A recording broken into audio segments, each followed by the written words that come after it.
C'est dans les troubles psychotiques, les psychoses, qu'on retrouve souvent les symptômes que nous appelons les symptômes positifs. Pourquoi on les appelle des symptômes positifs et quels sont ces symptômes-là? Et généralement, quand nous parlons des symptômes positifs, rien d'autre que dans les troubles psychotiques qu'on va retrouver. Alors, il y a plusieurs sortes de psychoses, plusieurs maladies qu'on va classer dans des psychoses. Ce n'est pas notre sujet d'aujourd'hui.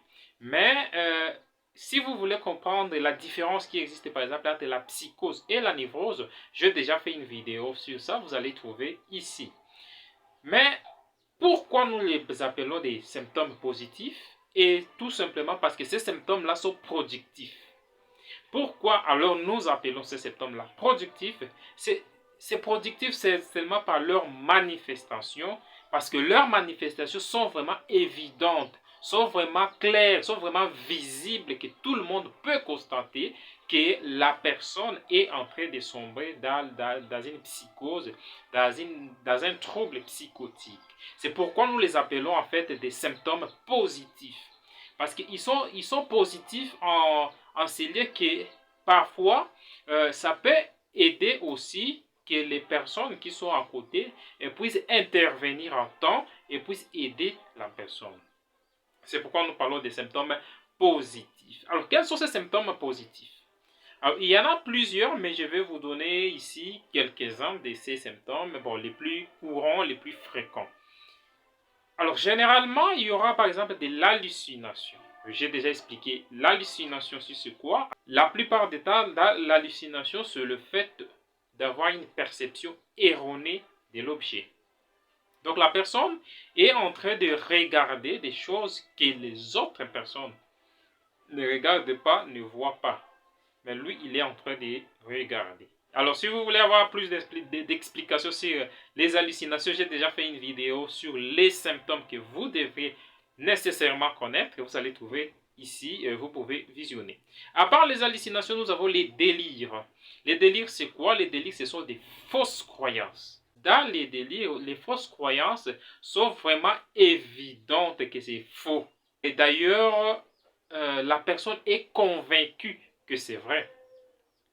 Ce sont des choses, ce sont des croyances qui viennent surtout en rapport avec notre manière de penser d'abord, mais ça sera accentué en cas de maladie et vous allez voir la personne va développer des délires. Les délires ici, c'est les fausses croyances. Alors, rien à voir avec les délires que vous pouvez trouver dans des films. Ah, c'est délirant! Attention, ce n'est pas ça. Ici, dans ce cadre, c'est vraiment dans un cadre de troubles psychotiques que la personne développe des fausses croyances.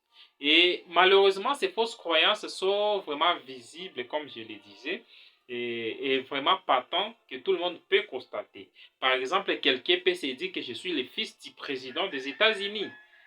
Alors que clairement, ce n'est pas vrai. Mais la personne qui est en train de délirer va vraiment croire qu'il est enfant du président des États-Unis. Même s'il ne l'est pas. Tout le monde connaît qu'il ne l'est pas, mais lui, il connaît et il est convaincu qu'il est l'enfant du président des États-Unis. Et en fait, c'est ça les délires que nous allons trouver dans plusieurs troubles psychotiques. Et il y a plusieurs sortes de délires. Je ne vais pas expliquer toutes sortes de délires dans cette vidéo. Je vais le faire peut-être dans une autre vidéo. Alors, à part les délires, l'autre symptôme positif dans les troubles psychotiques, ce sont des discours désorganisés. Quand nous parlons de discours désorganisés, ce sont des discours dans lesquels vous trouvez des incohérences. Et d'ailleurs, vous avez du mal à suivre la personne. Vous avez du mal à comprendre ce que la personne veut clairement dire dans sa parole. Donc, ce sont des discours désorganisés qu'on retrouve aussi dans les troubles psychotiques généralement. Et quand je parle de troubles psychotiques, les plus connus, c'est les troubles qu'on appelle la schizophrénie. C'est vraiment dans la schizophrénie que vous allez trouver des discours désorganisés. À part des discours désorganisés, vous aurez les comportements inhabituels. Alors, les comportements inhabituels, c'est ce que nous appelons la plupart du temps la bizarrerie du comportement. Alors, la bizarrerie du comportement, c'est aussi manifeste parce que tout le monde va constater que la personne ne se comporte pas comme ça d'habitude et qu'il y a quelque chose qui a changé. Et c'est quelque chose qui a changé, tout le monde va le constater que ça ne marche pas. Et il y aura par exemple parfois des gestes aussi brusques que la personne peut avoir alors qu'il n'a pas ces gestes-là d'habitude. Et quand on parle de bizarrerie du comportement, par exemple, vous pouvez voir quelqu'un qui refuse de se laver, il peut faire 2, 3, 4, une semaine où il refuse catégoriquement de se laver, c'est déjà un signe de trouble psychotique. C'est cela les bizarreries du comportement ou les comportements inhabituels. Il peut refuser de se brosser les dents pendant vraiment beaucoup de jours. Alors, il peut y avoir aussi de ce que nous appelons l'excitation psychomotrice. Dans l'excitation psychomotrice, là, vous constatez vraiment qu'il y a de l'agitation excessive, que la personne est vraiment agitée, il ne peut pas rester assis, il ne peut pas rester quelque part tranquille, il doit être toujours en mouvement, donc il est vraiment agité. Pour d'autres, ils vont s'agiter vraiment d'une façon que tout le monde va voir et ça sera difficile d'être à côté de lui. C'est ce qu'on appelle l'excitation psychomotrice. C'est aussi un des symptômes positifs. Alors, à part l'excitation psychomotrice, nous allons trouver la catatonie ou les symptômes catatoniques. Alors, les symptômes catatoniques vont regrouper souvent de ces signes-là, de ces symptômes-là que vous allez voir chez la personne. Il garde une certaine position pendant de longs moments, pendant de longues durées. Et il peut y avoir, par exemple, il peut soulever son pied. Quand il soulève son pied, il reste là debout pendant plus de 30 minutes sans se fatiguer d'ailleurs.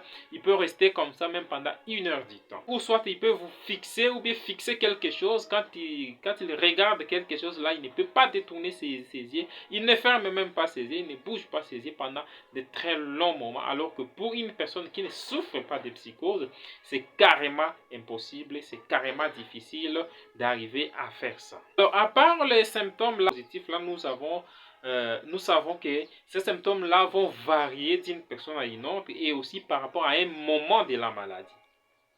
Au moment de la maladie, tantôt, les symptômes peuvent être très manifestes, très visibles, et à un certain moment, par exemple, ça ne sera pas très visible. C'est surtout dans la phase active qu'on appelle la phase active des troubles schizophréniques souvent. Dans la phase active, là, vous allez vraiment constater ces symptômes ici positifs. Et aussi, ils vont varier par rapport à leur intensité et par rapport à leur fréquence. Par exemple, une personne peut avoir des hallucinations maintenant, mais après quelques temps, il n'a pas des hallucinations. Il peut avoir des délires, maintenant, après quelques temps, il revient, il n'a pas de délires. Donc, il y a aussi des fréquences, des changements, et il y a aussi de l'intensité. Très intense à un certain moment, et à un certain moment, ce n'est pas vraiment intense. Alors, si vous avez trouvé cette vidéo intéressante, veuillez vous abonner sur cette chaîne et laissez-moi tout simplement un j'aime. Et si vous pouvez aussi partager la vidéo. On se retrouve à la prochaine. Ciao.